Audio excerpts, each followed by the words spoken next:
नमस्कार दोस्तों।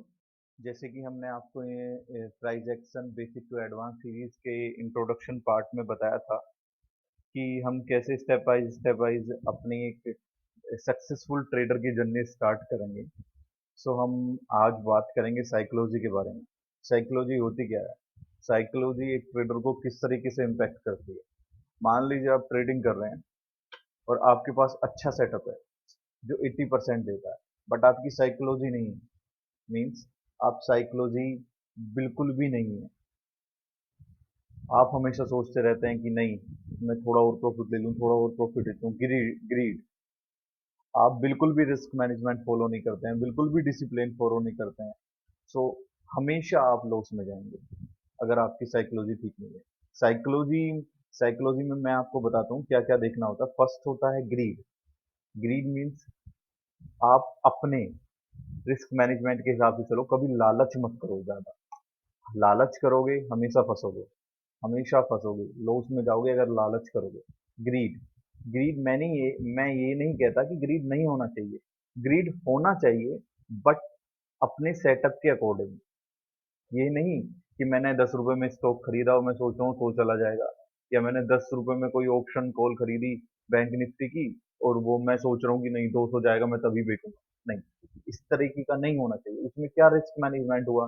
उसमें कुछ भी रिस्क मैनेजमेंट नहीं होगा, कुछ भी नहीं होगा। वो आपको श्योरली इम्पैक्ट करेगा। ये सारी चीजें नहीं होनी चाहिए। अगर ये सारी चीजें होंगी तो आप क्लियरली देखेंगे कि किस तरीके से आप इम्पैक्ट होंगे।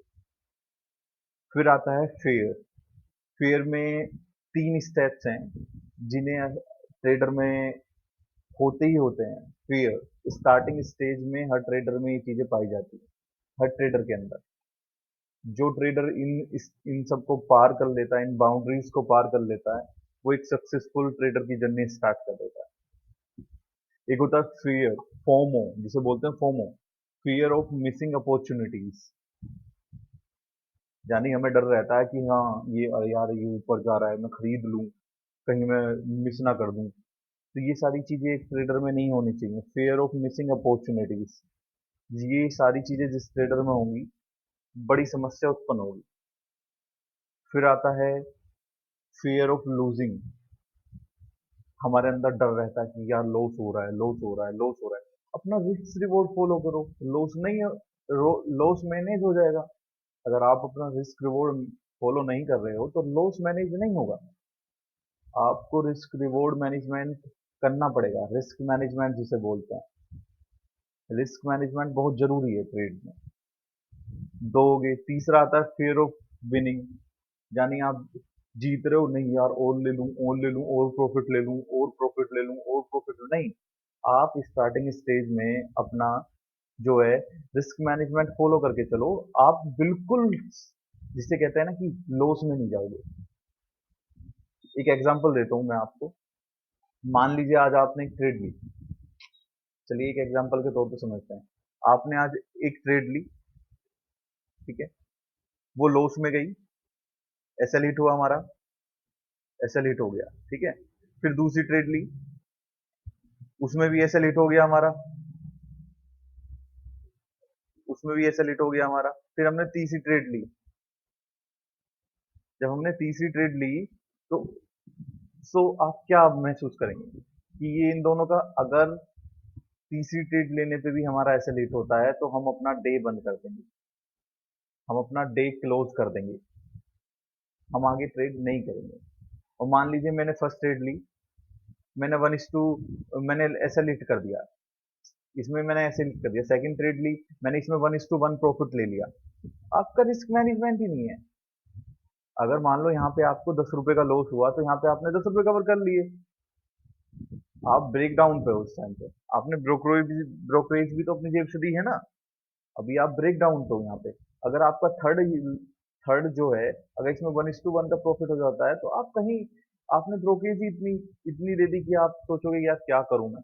नहीं, 1:1। हमेशा जो प्रॉफिट लेने हैं 1:2 के लेने हैं। रिस्क मैनेजमेंट यानी 10 रुपए का लॉस, 20 रुपए का प्रॉफिट, आपका पुराना भी कवर हो गया और इसमें भी आ गया।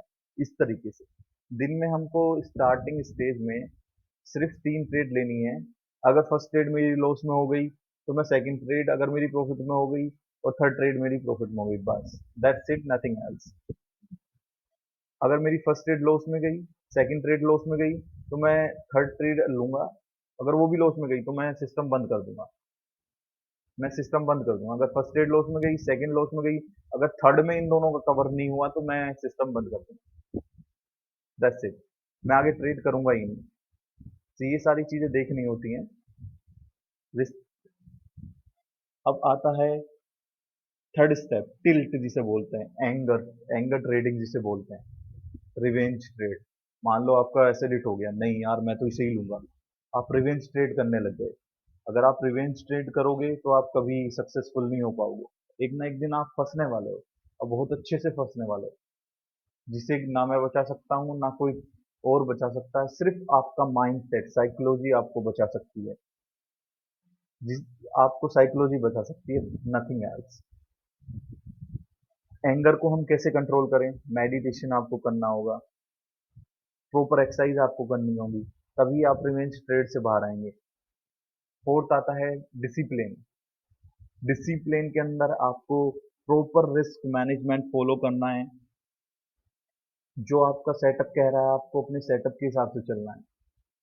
आपको एज्यूम करके नहीं चलना कि ये मार्केट यहाँ से ऊपर जाएगा, मार्केट यहाँ से नीचे जाएगा, नहीं। आपको अपने सेटअप के हिसाब से चलना है। जो आपके सेटअप के रूल्स हैं आप उन्हें फॉलो करेंगे, कि सेटअप आपका कह क्या रहा है, रूल्स कह क्या रहे हैं, ये सारी चीजें आप फॉलो करेंगे। उसके बाद आता है habit of cutting your loss. आप अपने लॉस को थोड़ा लेके चलो, थोड़ा इन द सेंस कट करके चलो। 10 रुपए का लॉस बहुत होता है बैंक निफ्टी, या 10 से 20 रुपए का लॉस बैंक निफ्टी में इनफ है, और निफ्टी में आप जा रहे हो तो 5 से 10 रुपए का लॉस बहुत, मतलब इनफ है, बहुत सही है। आप जब भी प्रॉफिट लोगे 1:2 से कम नहीं लोगे प्रॉफिट, आप जब ही प्रॉफिट में रह पाएंगे। नहीं तो अगर आपका रिस्क मैनेजमेंट नहीं है, डिसिप्लिन में आप रिस्क मैनेजमेंट फॉलो नहीं कर रहे हो, तो आप हमेशा लॉस में जाओगे। एक आप आदत डालो अपने लॉस को कट करने की, और एक आदत डालो अपने ट्रेड्स को होल्ड करने की, यानी विनिंग ट्रेड्स को होल्ड करने की। मान लीजिए आपको प्रॉफिट दिख रहा है 1:2, बट वो अब भी ऊपर जा रहा है, तो आप उसे होल्ड कर लो, 1:2 पे अपना एसएल ट्रेल कर लो। एसएल ट्रेल करने के बाद आप जो है 1:3 या 1:4 बुक करके आप ट्रेड से बाहर निकल जाओ, सिंपल। ये चीजें सुनने में तो आसान है, पर जब आप करोगे तो आप कर नहीं पाओगे। तो इसके लिए आपको अपनी साइकोलॉजी बिल्ड करनी पड़ेगी, माइंड सेट अपना तैयार करना पड़ेगा, कि आप किस तरीके से इस मार्केट में सरवाइव करना है। ये स्टार्टिंग स्टेज के सबसे महत्वपूर्ण, जिन्हें बोलते हैं, स्टेप्स होते हैं। साइकोलॉजी, साइकोलॉजी इस तरीके से काम करती है कि नहीं, आप अपने मन की ज्यादा सुनते हैं, आप अपने अपने मन की सुन के करते हैं, नहीं। आपको सिर्फ जो दिख रहा है वो करना है, आपको सिर्फ दिख रहा है वो करना है। मान लीजिए चार्ट बोल रहा है आपको बाय, तो आप बाय करो अपने सेटअप के हिसाब से, जो आपका सेटअप बोल रहा है। जो सेटअप के रूल्स हैं उन्हें फॉलो करो। उन्हें फॉलो करने के बाद आपको खुद आइडिया हो जाएगा कि हाँ, I am going to be a successful trader in next few days और next few months. Do whatever it takes, but कभी भी फॉरगिव नहीं करना, कभी भी आपको बड़े लॉस नहीं लेने हैं। ये मैं आपको रिस्क मैनेजमेंट के पार्ट में बताऊंगा कि किस तरीके से आप चीजें मैनेज करके चलोगे, किस तरीके से आपको बड़े लॉस नहीं लेने हैं हमेशा। Habit of cutting your loss, एक आदत डाल लो अपने लॉस कट करने की। डिसिप्लिन में आपको जो है, अब एक तो जब आप ट्रेडिंग करो तो एक अच्छी नींद लेनी बहुत जरूरी है, उससे आपकी विल पावर स्ट्रांग होगी। अपने इस रूल्स के साथ स्टिक रहो, जो रूल्स ट्रेड के हैं उनमें स्टिक रहो, दैट्स इट। अगर रूल दिख रहा है तो मैं ट्रेड लूंगा, अगर नहीं दिख रहा है तो मैं नहीं लूंगा। अगर मेरा सेटअप दिख रहा है तो मैं ट्रेड करूंगा, नहीं तो मैं नहीं करूंगा। ये सारी चीजें आप अपने दिमाग में डाल लो, तभी आप ट्रेडिंग में सक्सेसफुल हो पाओगे। सो साइकोलॉजी हमारा पार्ट जो था ये में कंप्लीट हो गया है। अब नेक्स्ट पार्ट हम करेंगे रिस्क मैनेजमेंट। रिस्क मैनेजमेंट में क्या करना चाहिए।